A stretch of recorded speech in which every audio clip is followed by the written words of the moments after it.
everybody. Welcome to the Side Sessions podcast. My name is Sai Jones. And ladies and gentlemen, today I've got one of my faves sitting here with me and we're going to catch up with him. I think you might know him. If you don't, you will get to know who he is and what he is about right here on the Side Sessions today. And without further ado or wasting any of your time, Bekzin Terris. What's up? That was cute, right? Yeah, really. No, very. How are you? I'm good, and you? I'm okay. How's everything since this whole lockdown situation? Tell me about it. Slow, hey? Yeah.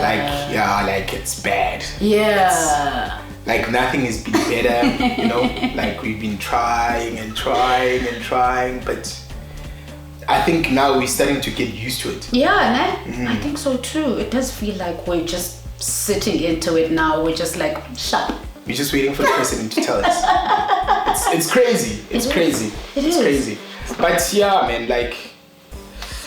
things have been slow. They have been. Yeah, really.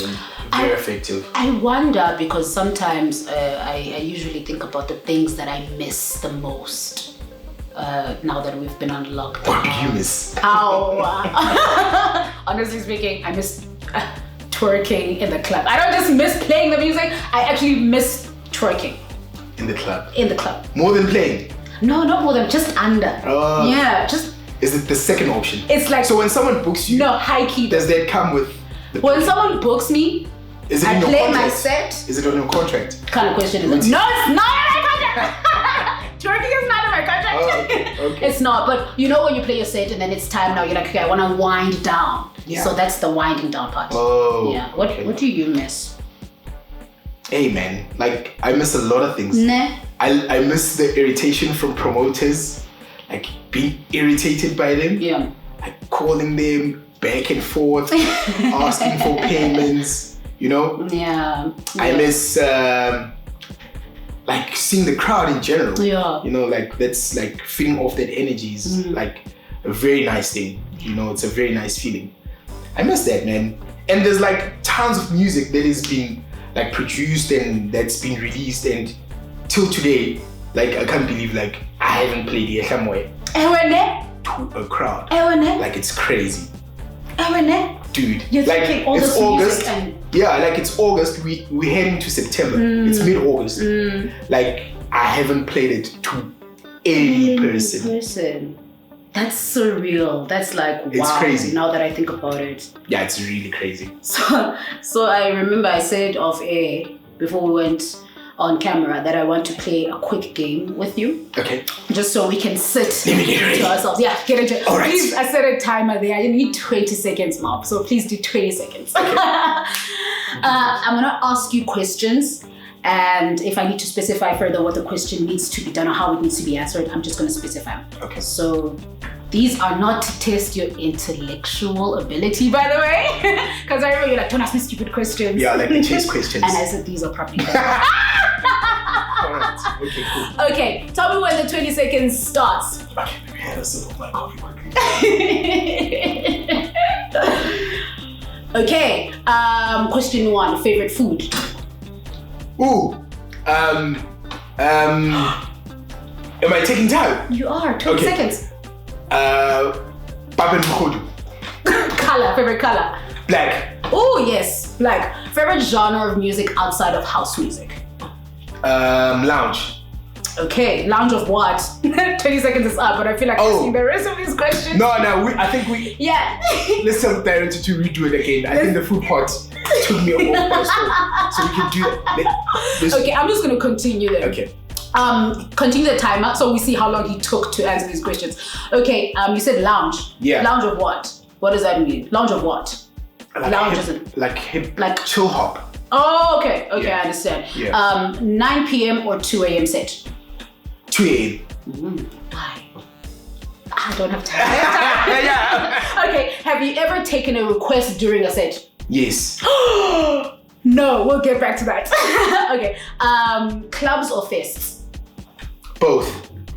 Good answer, damn it. Okay, do you prefer performing sober or inebriated? Yeah, to me it's the same thing. It's the same thing. Yeah, when I'm intoxicated and when I'm sober, it's in the same thing. Oh, dope. Okay, those were my 7. I really don't get drunk. That's the thing. Should I be worried? No, but if I know that I'm going to play, like when I'm going to work, I don't get drunk. Okay, because I know that some people, the drinks that they have kind of does it for them during their sets. And that's understandable though. No, because at some point, remember when you like consuming a lot of alcohol, too much, then you start going to the loo. Yeah, right. True. So you need to now you're playing.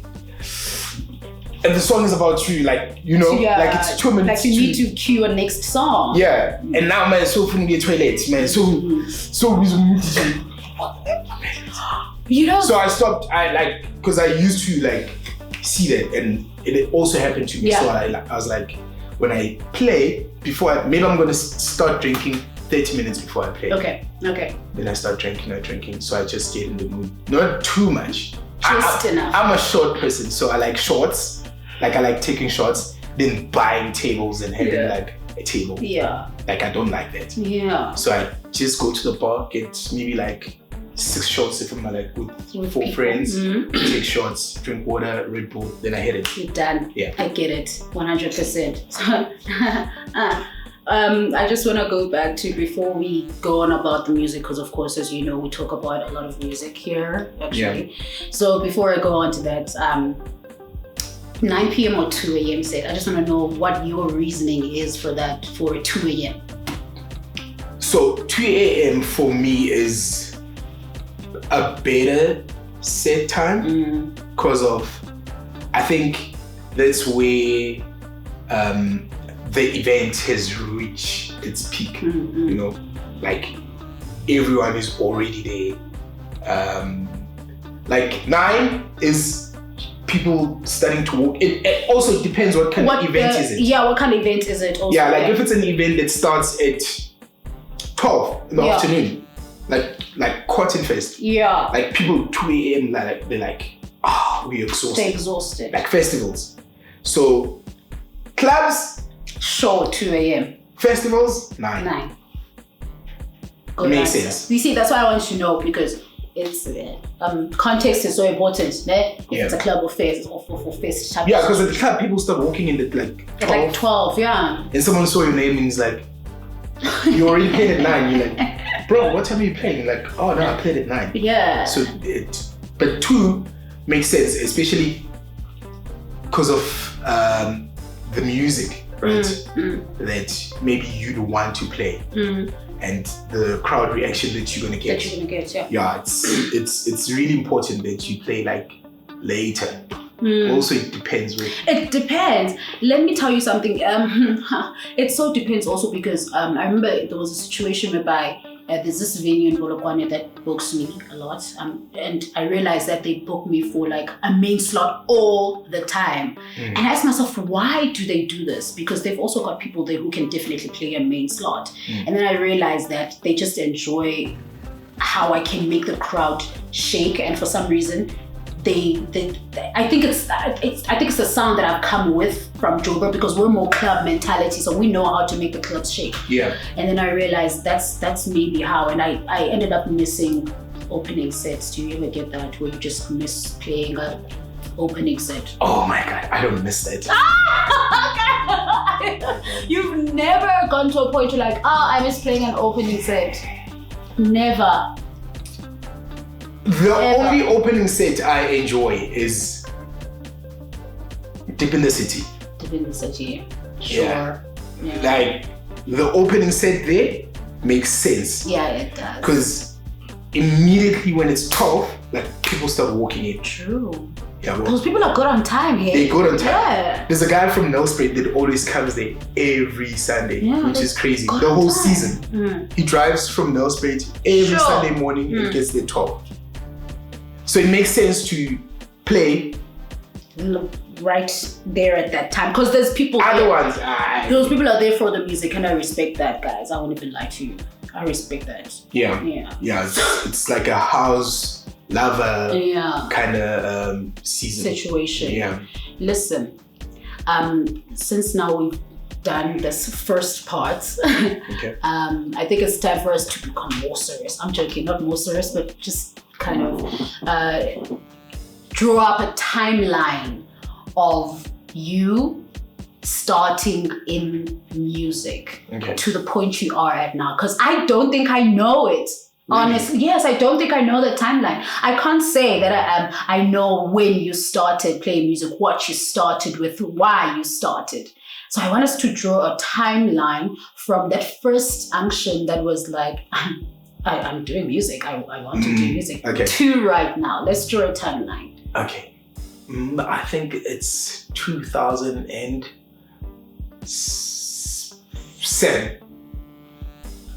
Yeah. 2007, it's when I started discovering my potential. Sure, yeah. Right? And then 2008, I started putting it into practice. Okay. 2009, I started working with DJ Clock. Okay, I remember that journey. Yeah.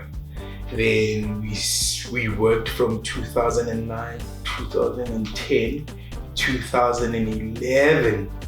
I met Euphonic. Then I started working with him. Till today. Yeah. And when you discovered your potential in music, that was on the production side of life? I really started discovering music through, I used to play the keyboard at church. Yes, okay. Yeah. Tell me about that. So I used to play like the keyboard at church. Yeah. So that's where it's all started. Yeah. Like I started there. When I started to discover that I can play keys, notes, understand vocals from the church, then I had this whole idea of, I think it's possible for me to create my own ideas if I can play music instruments. Because it felt so weird always being locked in playing other people's ideas in my head. Yeah. I kept on saying, I think there's other spheres of notes and music that I can jump into than only, playing like the same song every Sunday. So I started being like, oh, no. Let me try, maybe compose my own idea that I have. Then I started having melodies, in my head. I always sing them. I'm like, I think I want to put this into and listen to how it sounds. So that's how my production potential came from church. Yeah. I see. And then performing DJing, where in that time? I actually started, I think, the same time. Okay. But that makes sense. But the craziest part is that I started DJing with vinyls. Okay. But the person that was teaching me with hip hop. I see. Yeah. So I used to just to know the theory of what's going on with DJing. I didn't start with house. Yeah. I started with hip hop. So I started playing hip hop first with vinyls. Then but he knew, the guy that was teaching me knew, which I'm a house producer. Yeah.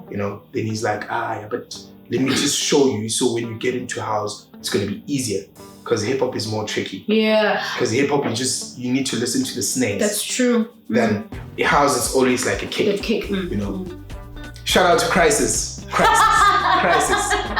He's actually the guy that gave me an opportunity. Yeah. To unlock my thinking of what DJing is. Yeah, I understand exactly what you mean when you say that you started with the hip hop because it's got more stuff happening there. Yeah. Because I realized recently also that if I want to elevate my level of playing, let me just learn the techniques of hip hop music. Yeah. No, because remember, hip hop is short. Yeah, it's short. It's like 3 minutes, 2 minutes, 3 minutes, 2 minutes. And you always need to be on time and know when the vocals come in. Yeah, and the keys of the music, they're completely different. They range so much wider than they would with house. Music. Yeah. So house gives you time. Like they give you like a length of probably 3 minutes, some songs 1 minute 30 seconds. So you have more time to push. Yeah. So hip hop, you just need to do it. push the beat, then mix in the song. Yeah. So that's how I actually think that's actually one of the things that it really helped me to like know, not to be the best DJ, but to know how to play properly, like with sequencing, you know, timing and everything. Because I like sometimes when I try, I still have it in me, like the hip hop thing. So now I want to get to this situation of you producing, and I've always wondered if you have some sort of a process that you go through before you get into the studio and decide, no, I'm cooking today. I do actually. What is your process? I do. I have. It also differs with. Sometimes it's maybe what I go through. Okay, you know? Like some emotive type of drive. Yeah, sometimes it's that. Sometimes my process usually is I sit before like I touch anything. I sit and I reference my music. You know, like what I've been doing before, and how do I move forward. Okay. So usually I'd like sit, listen to my old tunes. Yeah. Come back to back till today. That is so interesting. Then I can sometimes hear like the things that I used to do, right? And the things that I'm doing today. So I always elevate that. I don't want to sound old. Yeah. I don't lose my touch. That's what I do. Because I have collabos with a lot of people. You do. But all those songs that I have collabos with, they have my sound in it. They do. So my process is always listening. And you, crazy enough, is that I'd listen to a lot of hip hop also. Like I'd listen to like Pharrell, I'd listen to like the internet, I'd listen to Masego, you know. I actually call him Masego. But yeah. I'd listen to FKJ. Oh, I love him. So I get inspiration, sounds. I listen to that because it's more easier for me to diagnose it quickly when it's slow. Sure. So I can listen to the sounds properly, and then I take them and execute them into house. That's why my sounds are like, they're spooky, they're like dark.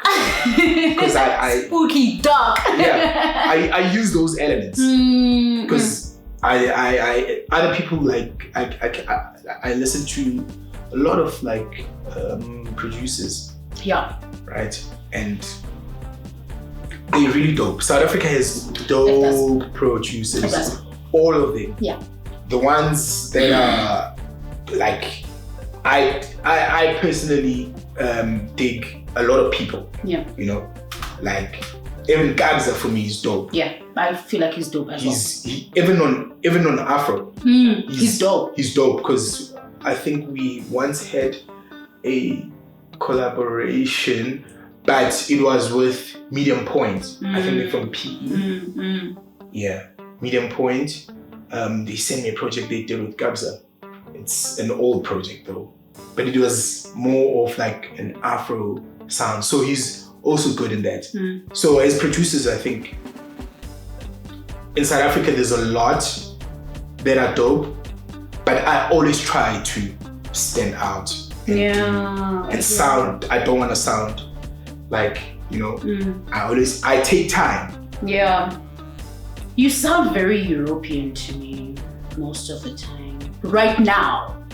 Yeah, I think from back then. From back then. Yeah, I think from back then because a lot of people even today, people are like, bro, like that sound that you used to do, like today would work. It would. I was listening to, what is it called? Fire to Africa. Yes. Yes. The other day I was like, how old is this song? So yeah, exactly. And all those songs, like I used to get a lot of traction from overseas labels, you know, like I talked to Nick Holder. I spoke to Nick Holder, I think 2012. Sure. He wanted to sign my music into DHL. I have videos of actually Black Coffee playing my songs in Toronto, in Canada, I think year 2011. And it was still the same sound. It's just that you always fuse it. You always do. Outgrow it and put new elements in it. That's what makes it different. I really felt the part where you said you listen to your music to back then, and then you kind of see where you trail forward. Yeah. I felt that. You know why? Because I've realized that, and the part where you said that you always stick to your own sound. Yeah. I realized that there is your element in your music, and you haven't done this thing of digressing onto other. Yes. Yeah. And I respect that 100%. Is that your thing? Is that who you've decided that you're gonna be? Yeah. Yeah. True. Yo. So I listen to myself. Yeah. And then I listen to a lot of people. Yeah. But my inspiration comes from the chill hop side, the lounge, the jazz sounds, you know, the melodies. Because jazz will play different melodies than house. Yes. You know. But being a creative, you always take time to get into perfection. So sometimes the process of it is that sometimes I'll take time doing one song. Sure. Sometimes I do a song in a day and finish. Yeah. Like quickly, like, hey, you want this song? Want to do it? I do it. Okay. Send it to them. They're like, yeah, cool. They rock. Okay. Yeah. So what part of your emotion is that dark sound then? If that even makes sense. In my comfort zone? Yes. What part of you yourself is that darkness? Because you did say Nyami Nyansile with your music does have that dark, when you think about the black element. Yeah, like that really spooky. Yes, spooky. Yeah. Yeah. So what part of your emotions I think projects that sound? I think that comes from the producing element of me that's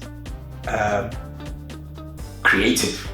When I'm being creative. Personal creativity. Yeah, when I'm being creative. Like all those sounds make sense in me. Which, okay, I think I need a sound like this, I need a bass like this, I need a kick like this. Then it comes from when I challenge myself, all those sounds come. Yeah. Either than when I'm doing like, and I usually produce when I'm emotional.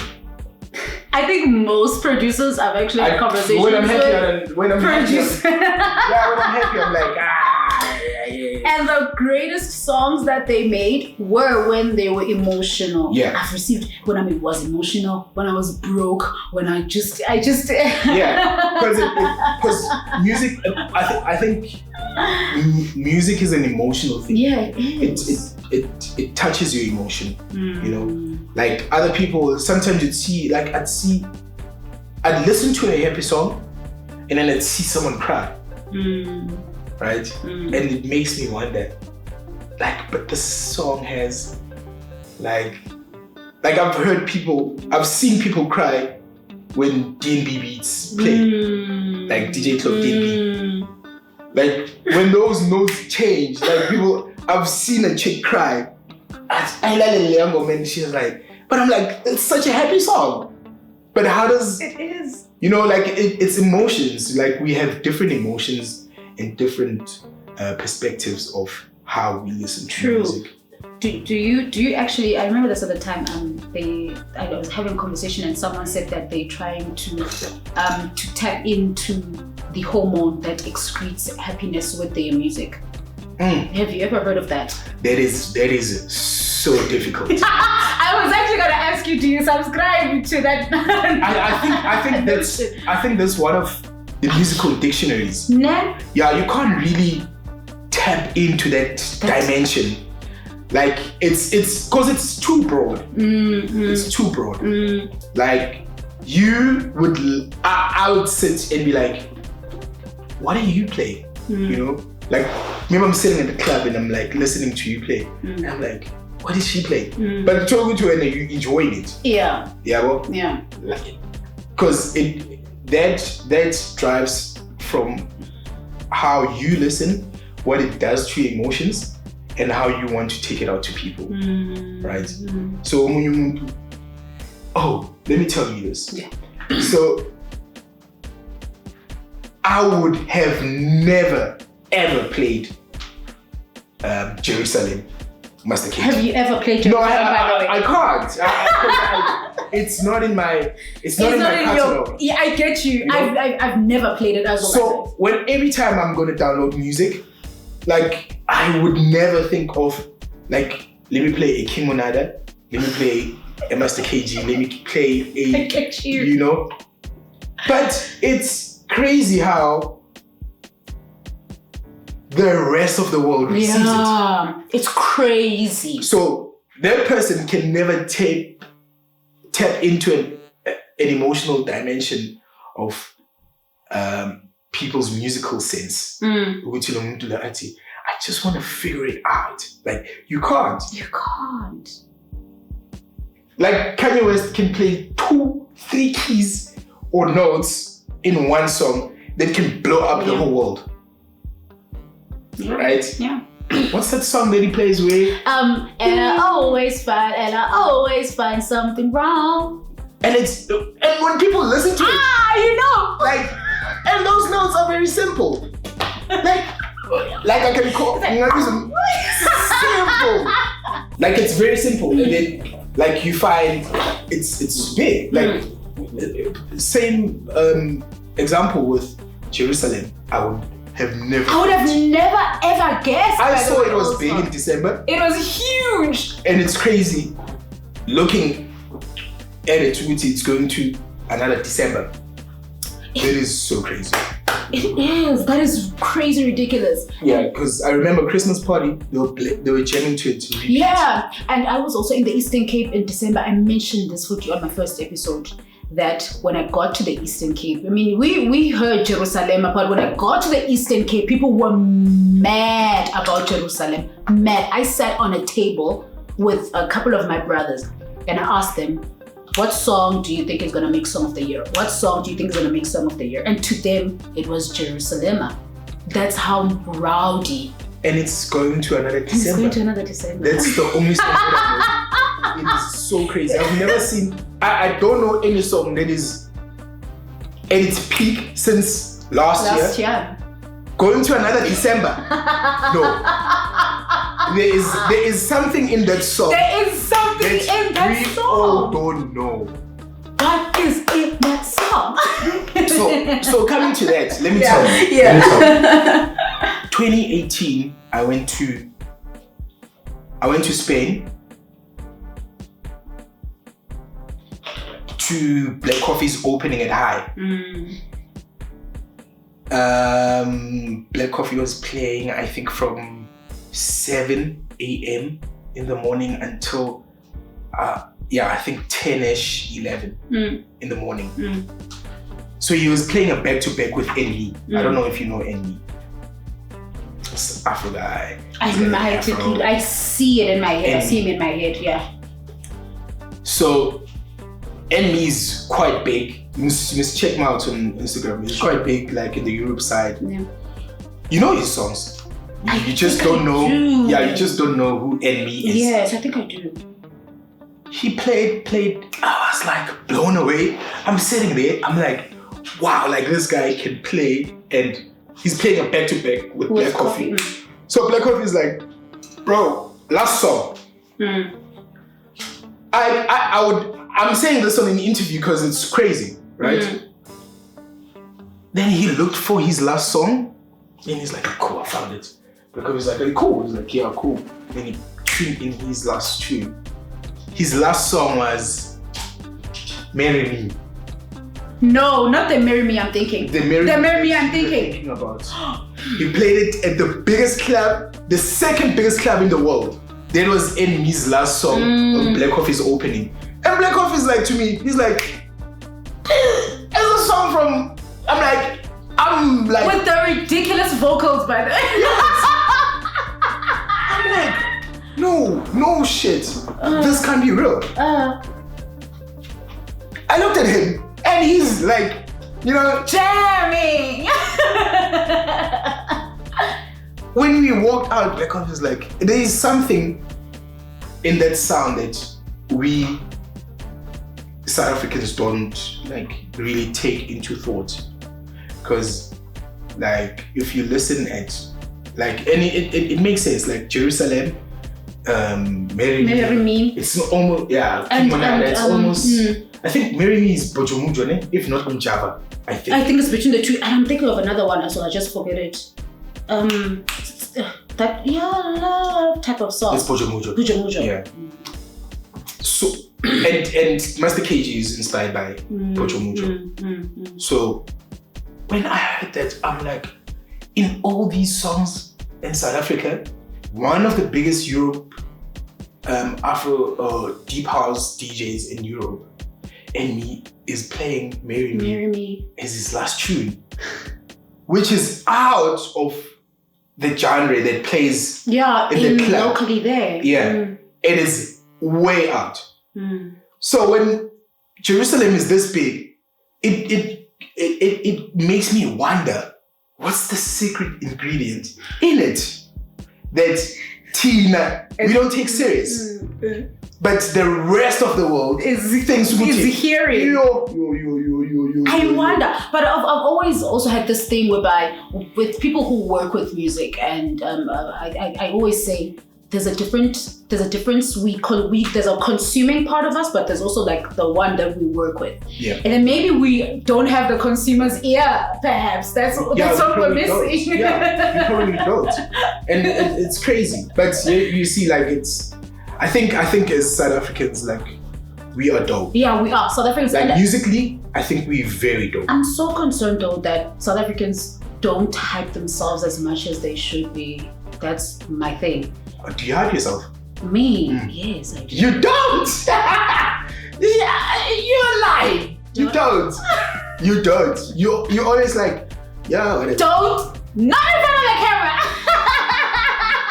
I'm being honest. No, I do. I've got an alter ego. Oh. I've got an alter ego, and she likes to be hyped up. So that's what's up. Okay. The MC part of it is. Your MC part of it is me seeing you hyped up, but the artist in you just oh wow. You see the problem now with having people that know you on the podcast? No, because as an MC you dope, right? Yeah. And you're always hyped up. And then when it comes to when I'm DJing, I'm like... No, you DJ, you have energy, you have the right energy. I don't smile as much. You just don't hype yourself up as much as you can hype another person when you're emceeing. Yeah. How do you hype yourself up? Because I was ready to steal your hyping techniques for. I really don't. I find that when I'm DJing, I need to concentrate more, so I don't smile as much. Yeah. Because I need to concentrate, because I want to concentrate. So that's the thing. So when I'm emceeing, I can just be as rowdy as I want to be. But when I'm DJing for something, I feel like I need to concentrate because I'm about to serve you some damn music. Yeah, but Vela, you need to focus also. Yeah, exactly. So, and I've heard that I don't smile a lot. I don't know if you get that when Bhekzin doesn't smile, doesn't jam when he's DJing.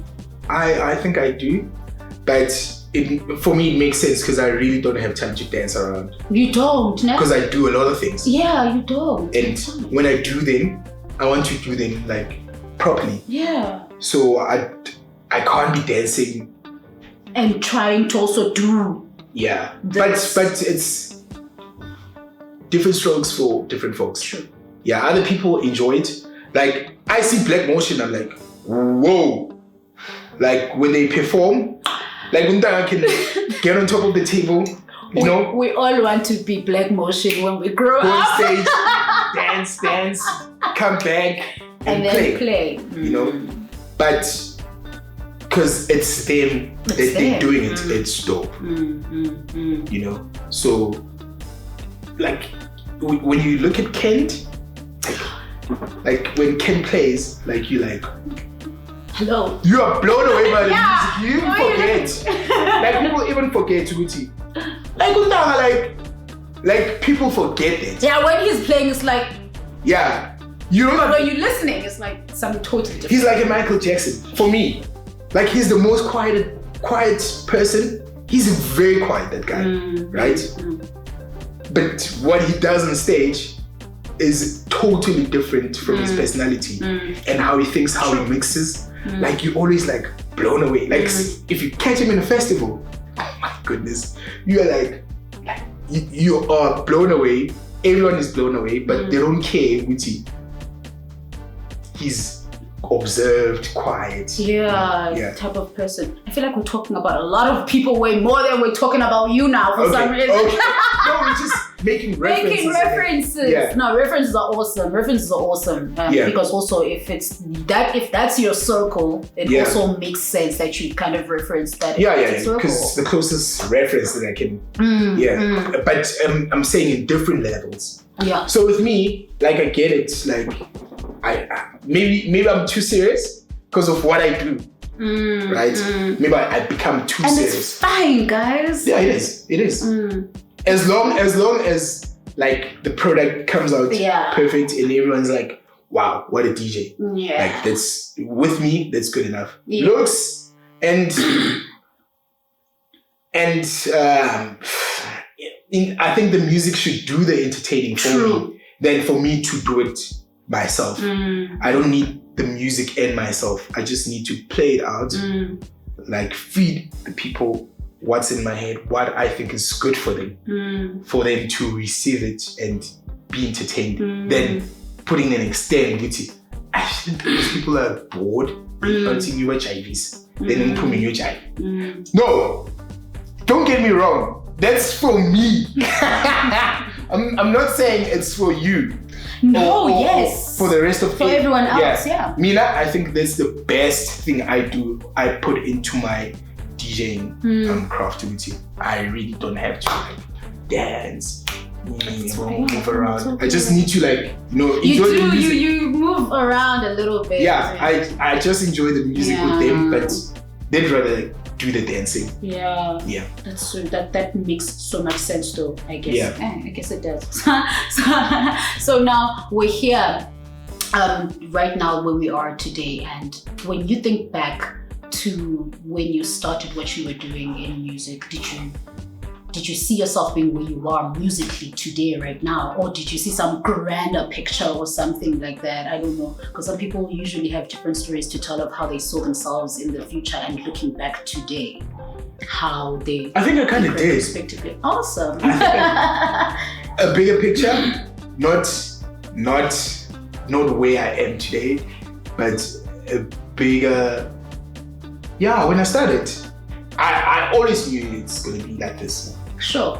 Because of how I drive myself. Sure. Yeah. What I do differently. Yeah. And I really don't focus on other people's, shenanigans and stuff. Yeah. So I've always been like a very content person, and I have a very strong backbone. Oh, that's amazing. So I always like vision. When I started, I visioned myself to the next level, and I put myself there. I don't vision something different and do something really like, okay, let me shift to, So I always like, I thought, I think that question is a question that I sometimes ask myself, did I want myself here? And I always get an answer that I actually did. And even better, because you keep on learning. Sometimes you go in. When I did my first tunes, I never thought they'd be as big. Yeah. Right? Yeah. I was just, let me try. Boom. Second song. Boom. So I was like, oh, well, I think. Then I started to have a vision. And also it helps to also sit in the right circle of people. Sure. You know, when you sit with people that are better than you, you know, because when you sit with people that are like you, you tend to not learn anything because you guys are still like, you know, confused. But when you sit with people that are better, like you start to like infuse and draw like different aspirations of how you think, how you vision, you know. But the vision never changes. The only thing that changes is the content of it. I think next year this is where I want to go. You know, this is what I want to do. This is how I want to try it out. I want to associate myself with these people. Then you put in the work, then you go to the vision. It also, like, talent, hard work, and the vision will always help when you like fuse them together properly. Because you can't just vision things and be like, like I never thought I'd go overseas. I thought, maybe the whole time, you know, just make it big here, you know, But actually going and playing like to Amsterdam, Spain, it's you can see, actually there's other parts of the region of the world where people are like listening to different things, where they want to experiment, you know. But what matters is are you in the right circle? Are you talking to the right people at the right time? You know, because there's doper producers than me, right? And they don't get the chance. True. Why? Because of the vision. True. You know, so it's kind of like other people see themselves by right here, and that's it. And for them, it's good. And it's fine. Like, but with my with my sound, I see myself like exploring into other different sectors of the world and trying to really, because I have a question. I really do. You have a question? Yeah, in me. Which is? How far can I go? Sure, okay. You know, how far? I've made it to a point where I feel there's more I can do. I think my producer can do more also, like outside, you know. Like I think he's a dope music person. I think he can like explore. So I have this question of exploring, how far can I go with the creativeness that I have into sharing it with other people, either than here. Because here, like other people know me, other people don't. Yeah. You know, which is good enough. But I want to put it out there also. That's a vision that I have. I see. And now you know what I'm thinking as you were talking. I'm just thinking about whether you felt like you had like a barrier to entry when you decided to associate yourself with these circles that you've associated yourself with, especially when it comes to when you were growing now within your craft. Did you find yourself hitting a barrier of entry in entertainment at that point in your life? I don't think so. Well, okay. That's great, because I'm thinking it's so amazing to be a man. No, I don't think it was, but it's just that I wasn't focusing on getting into the industry. What were you focusing on? Making music. Amazing. Yeah, but so my focus was, like I think, because when I used to work with Clark would install the creativity in your head, that it blocks a lot of things that you don't see. Yeah. Right? So you wouldn't see Wuti. Like he'd always tell you, like, be dope.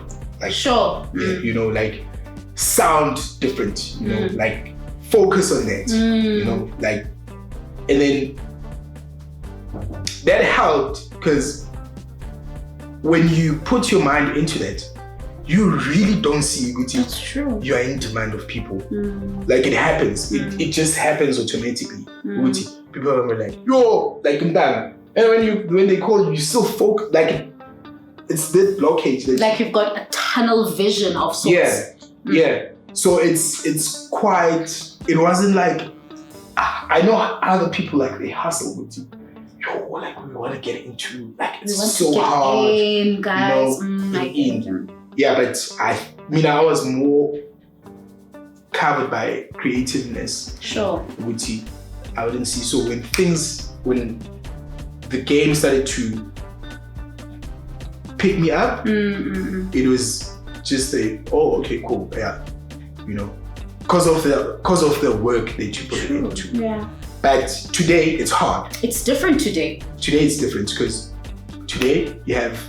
It's different. A kid from Soweto who can do a video today, like an example, Kilaka did a video. Zambiza was a studio, started a recorder. The next day, the song was big because of social media. So, I come from a different era where there was no Facebook, there was no Twitter, you couldn't push anywhere.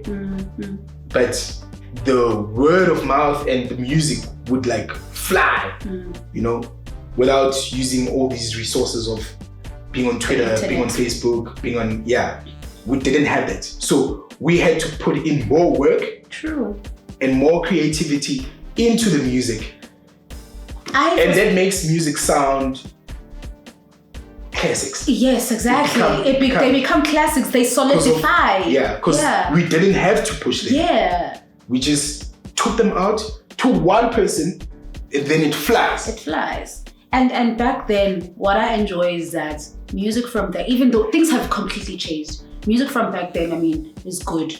And you guys made good music, and you still do make very good music, which is like so impressive in this day and age, considering that people just want to chew and go, like literally, and we are getting music that's like chew, throwing out the window type of situation. Yeah. And I respect you, by the way, for just knowing who you are and deciding that you're going to stick to the tunnel vision of your creativity. I think that's something that we all need to adopt. Yeah. Focus on that work, man. Yeah, thank you. I respect that. That's why I respect you also, right? Thank you so much. That's really why I respect you. And now I want to know if you had, I have this thing right in my head where I'm just like, it's very important for people to be the holders of inspiration, especially in entertainment in South Africa. Because I for some reason feel like our entertainment industry is not growing as well as it should. Yeah. And I always feel like people need to carry the torch and like kind of solidify a space for younger people. Yeah. And for people that are gonna come after, so that we make this industry think bigger. I don't know if you've got that kind of mentality, and if you do or don't, and that's fine if you don't. Do you aspire to inspire young people? Because that's what I'm hearing. The side sessions aspires to inspire. No, I do. Yeah. I do. I just feel that I'm more of a person that likes being blown away. What do you mean? Like I like being blown away. Like it needs to be. Okay. I hear so you. That, definitely. Yeah. So with that, I would like that as the people that we are already in this industry, we should also like inspire the future generation. You guys should. Because whether we like it or not, you should. They are the ones who are gonna take over. You should. So I think really like how the country is securing its resources to take care of the future. That's how even in the music industry and the media industry it should be. We shouldn't sideline. Let's not be careless. Yeah, like I have a problem with the industry, how they don't take sensitive matters and how to build the future generation. They're not sensitive about it, you know, especially when it comes to the young kids. Yeah. When it comes to women. Yeah. You know, like they feel as if it's whoever must prove their point. Yeah. You know, but which part is important actually? Is it to prove yourself or is it to work hard? You know, because you can do a lot of things proving yourself. You can do anything, right? I'm asking you. I'm just saying, Muti, there's a lot of things that women do to prove themselves. No, you know, continue. No, there is. It actually is, because it's quite disturbing and unfair to look at it, Muti. But like, she's dope. Like, why didn't you just give her the platform? But she still has to prove her point. True. And guys don't have to do that. That's what you're saying. Yeah, and that guys, is so true. And guys don't have to work hard and prove themselves. Yeah. You know, the young generation have to work hard and prove themselves. Right? Like the young kids. Like a young kid can be so talented, and people will be like, oh, whatever. It's not about talent anymore. It's about, so what are you doing? Are you going to prove yourself, or are you just going to sit with your talent? Right? So it's talent, it's hard work. Then you still need to prove yourself, which is quite unfair to like people that are not in the industry, that are still trying to break that barrier. There's people that I know that are really, really musicians, and they're trying to break into it. They love it, you know. But they always come to me like, bro, like, how do we break this barrier? Because that's their barrier to entry. Yeah, we have the music. We go to radio stations. We approach record labels. You know, we trying to build a team, but like people are like, and the saddest part is that most of the things that are being done in our industry more are gimmicks than the real musical journey and talent. It's always the case of, well, if this idiot can do it, I can do it. Sure. You know, there's someone that looks at you as an idiot. When you haven't done anything, like they're like sitting and they're like whining the whole day. Up until you stand up, you go try to do something, and then they think, oh, this poo is, if he can do it, then I can. You know, and our industry needs to be corrected. There's things that we can fix, and there's things that can't be fixed, obviously. I somehow feel that most of the people in the entertainment industry are self-enriching. Way more than they are altruistic and thinking about other people. They are self-enriching on some, if I'm good, like, then we're good. That's how I feel, and I resent that kind of mentality, to be quite honest with you, because I'm nothing, but for some reason I have a personal obligation to someone who's younger than me, who would literally go, like those small amount of women who go, hey, I've always wanted to try this. You know, I feel like I've got a responsibility to them, and I am no one. Do you get me? Like I am no one, but I do feel like even you, I feel like we have a responsibility as entertainers, guys. No, but that's what I always do. I always like, I'm always keen into like finding like the new kid, like the dope one. So exciting. You know, like Cairo. Cairo is. I need to meet Cairo. Cairo, I think Lebza, the villain, discovered him when no one knew nothing about Cairo, right? I heard Lebza playing a song. I asked him, who's song? He's like, oh no, it's a good. Call me. I'm like, bro, please send me that song. Send me the song. I sent the song to Euphonic. Euphonic was still on fire. Sent to me, and Euphonic was like, yo, what a dope show. Like from there, like always got inspired. Like he was like, oh shit, man, thank you so much. You know, like I think that is important than always thinking for their bag. Because the bag is going to obviously, it might disappear. It comes and goes, basically. It's always that type of thing. Yeah. And it also depends with what journey are you playing, in the music industry. Yeah. I think being a role player is important. But you don't really have to be famous to do it. You don't, yeah. Like Greg Maloka was not, he's not famous. Like if Mama Buzama 2000 who's Greg Maloka, they won't tell you. But he played a huge role. Greg Maloka, Oskido is the same thing, right? But Greg Maloka wasn't famous. There are famous people and there aren't So looking at, I think we really need to step up and help the future kids so they can take care of the industry very well. I'm so glad that you're saying that, honestly speaking. I'll hit you up when there's time to do things for the young people. No, because just so you know. I see the legendary people in the industry. They get so agitated and irritated by how the industry is turning out. Right? Don't talk to me. But they forgetting Muti. They never taught them. Yeah. Right? So, okay, now you figure exactly. I figure rock. Yeah.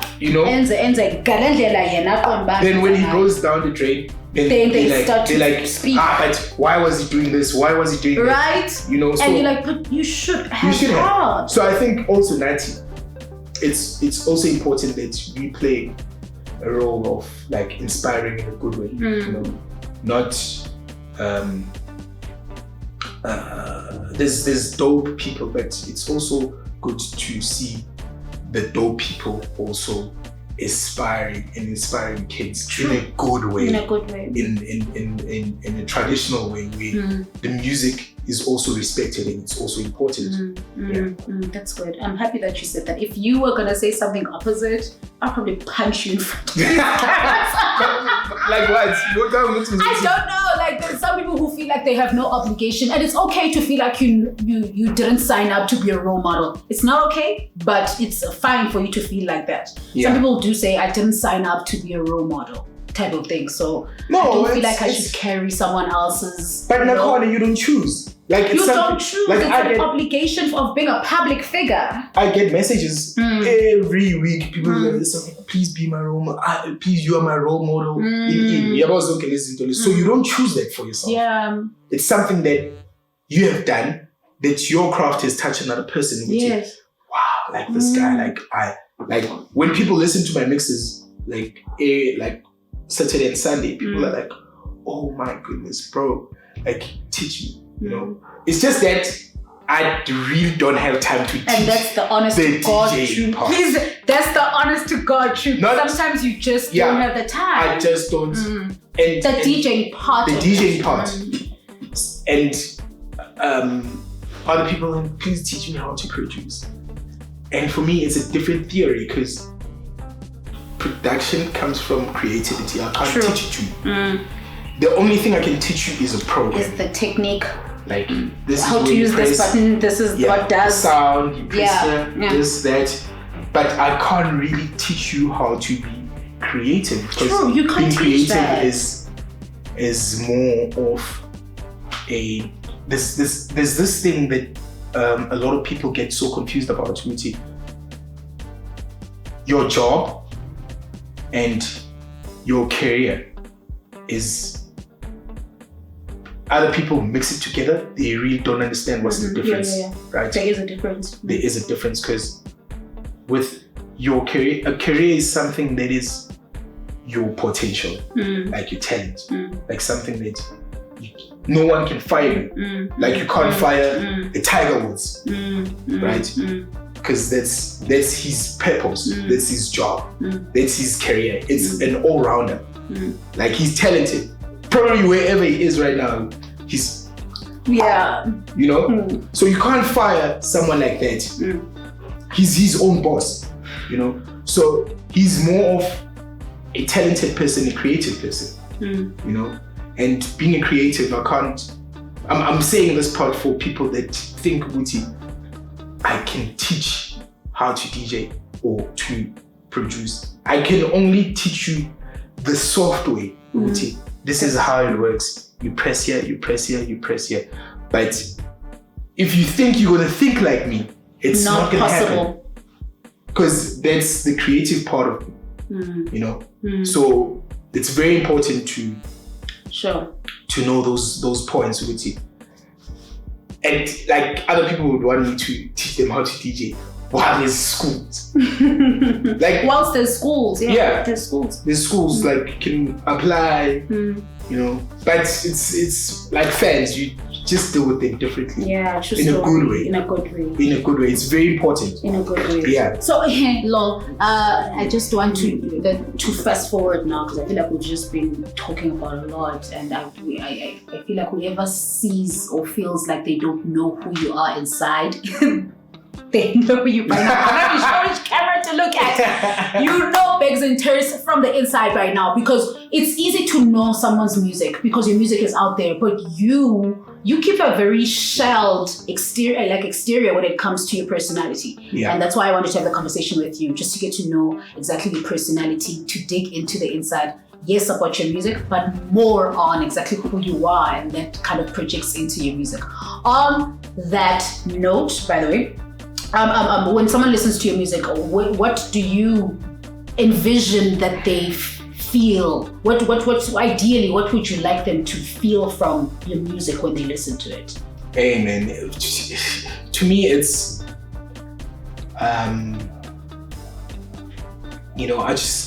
I feel as if when I create music, I do it for the purpose of being a creative. So I really don't have a real strain of this is how I want people to feel about my music. Because you can feel anyhow. Okay. You can be sad and you can be, let me just put this guy's music, maybe it's gonna make me feel better. Yeah.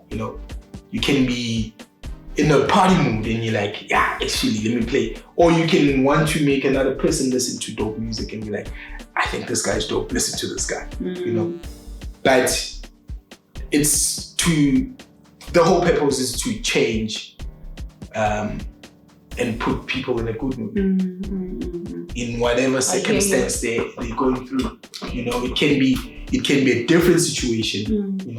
It can be a frustrating one. It can be a happy one. You can be bored. I just create music to put you in a good mood.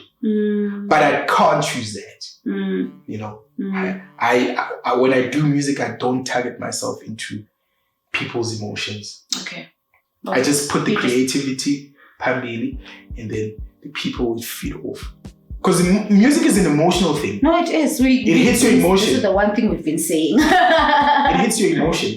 So it's just to make sure each and every time you listen to it, you're in a good mood. Like other people listen to me music, they're like, oh bro, like when I say Spain, or when I say Italy, or it gives them that feeling, depending on what kind of sound I'm doing. Especially because I'm a versatile producer. Yeah. I can shift around and do that sound, come back. Yeah. But for my brand, I always stick to the same. Yeah. Okay. So for different people, when I work with other people, I tend to learn from them and adapt quickly and do it. And then when I do it for myself, I do it just to put you in a good mood. Sure. Because I enjoy doing dance music. Yeah. So for music, I'm good. A good mood. Do you produce for people or do you just collaborate, by the way? I do produce, I do collaborate. Oh, both of them. Yeah. Oh, I've always wondered. But I choose who I do it for. Okay. I just don't. You don't do it for the money. Yeah, you can't call me and say, bro, like I'll pay you 12 grand, do me a beat. I don't do that. Okay. I choose who I work with, who I want to do it for. Okay, that makes sense. So just to get on to the conclusion of our conversation, I think last year Your latest, most recent work is the EP. Is it Ghost? Yeah, the Ghost. The Ghost is the latest one. Yeah. Is there anything that you're planning on working on for us for this year? Yeah. Yay! I'm sorry. I actually have. I hate it when you do your 2 songs on that. I was like, what the hell? No, because I just wanted to take. I think when you're looking at the industry today, there's a lot of music. There is. You know. There is. So, and especially because there's a lot of confusion also, right? As to, I think as the South Africans, we're still trying to find the right groove, for us, okay. Because I think we're too creative. We're too creative. I was about to say, we will find something specific. We're too creative. Because too much. Too much. There's a MK sound, there's a Prince KD sound, there's a Bhekzin sound, there's a DJ Ken sound, there's a Black Coffee sound, there's a piano sound, there's a Distraction Boys sound, Like when you go to Angola, they play kuduro the whole time. They don't have either hip hop or that. You go to Europe, it's either deep house or when you go to other parts, it's either EDM or this. So Tina, we have like, hey, there's Kwaito, there's gospel, there's Mapiano, there's Gom, there's this. And you need all of them to make a good party. Small country. Remember, we're in a small place. Like our region is very small. And everyone is trying to show them which is and like this is how dope I am. This is how dope I can think. And this is what I can do. This is what I can offer you guys. So Spani, where else when you go overseas, you'll find Adam Ports, you'll find Enemy, you'll find Rampa, you'll find Black Coffee, you'll find they're all playing the same thing. It's the same sound. It's just different strokes. With okay, Loana is more laid back. He plays with a lot of melodies. This one plays with a lot of synths. But it accommodates each other.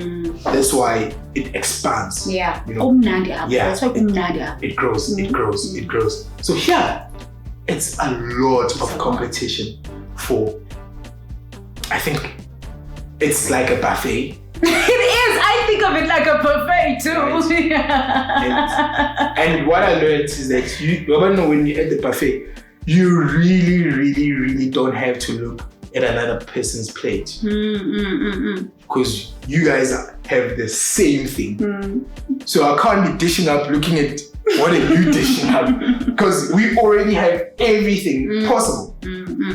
So it's like that. Night in our industry, it's like you don't have to look at that guy's plate. You can just dish up for yourself and go eat. Okay, makes sense. There's a variety of sounds and crowds, that are willing to support you. Like if you're doing a different sound, people want to support you. If you're doing Master KJ's sound, people want to support you. If you're doing Gom, if you're doing Tira, people are always there to support like the different plates of food that we serve to people. So you don't really, that's how I take it. I don't look at let me dish up the same thing. I don't do that. Yeah. Okay, cool. So your plate for this year, does it include us getting some? Yes, I do actually. So last year I had 2 EPs that were out. I had Unity, which was out with with More Black. Then I had second one around October, November that I had with Aluku, which was the Ghost, where I featured Kususa and Argento Dust and Funk Soul. And then this year I have other projects. Yes. I have new projects. I collaborated with DJ Clock. Again. Yeah, okay. I'm so excited. Does anybody else know this? No, I'm so happy. I like breaking things here. Yeah, so I collaborated with him. I have another collab with Black Motion. Sure, yeah. The song is almost finished. Then I have, do you know the Caveman?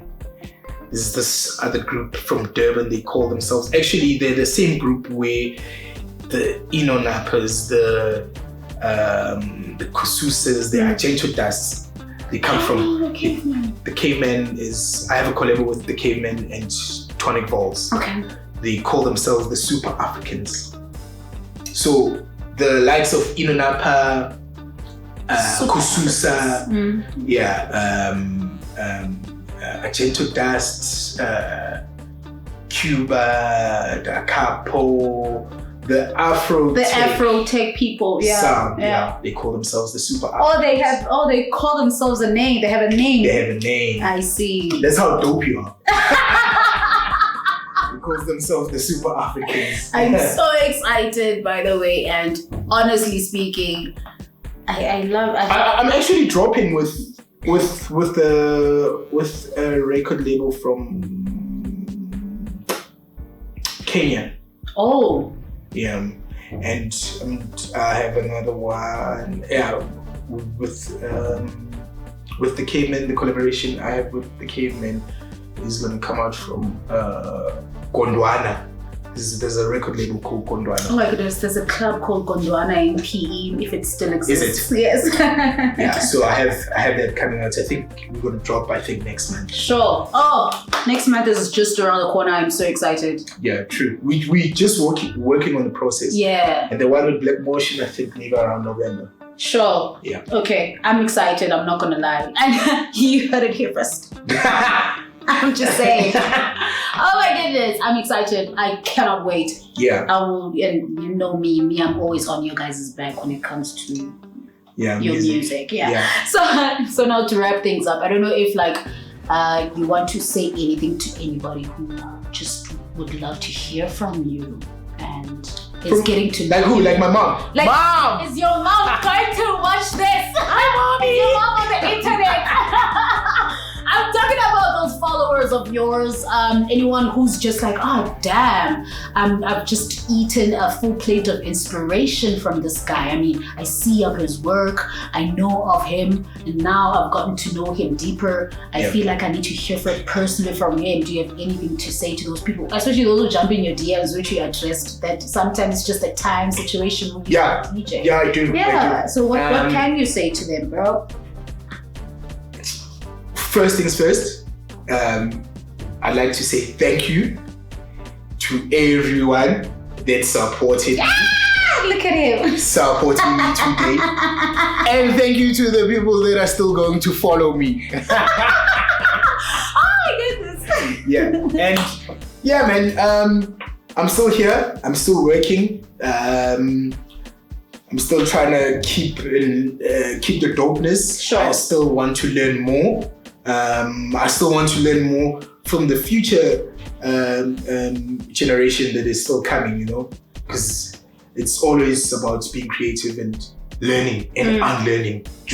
You can't always be the person that said, yes, this is what I learned in 2012 and today still exists. It doesn't work like that, So I'm still keen into learning from the future generation, the young kids, and see what they're going to come up with, and it can make me grow even further. I'm not saying I'm intelligent, but I still want to learn from them, and they can learn also a lot from me also. Yeah. That was amazing. Thank you so much. Thank you so much for doing this. I really appreciate it. Nice. Ladies and gentlemen, Bekzin Terris. Don't forget to like. Don't forget to like and subscribe, you guys. Check him out on his social media at Bekzin Terris. That's B-E, right? No H. No H. Yeah. BEKZINTERRIS. Yes, that's his social media. Link up with him. He's nice, as you can see. Don't link up with me. Don't link up with on social media. Don't. Bekzin Terris, ladies and gentlemen. Shut.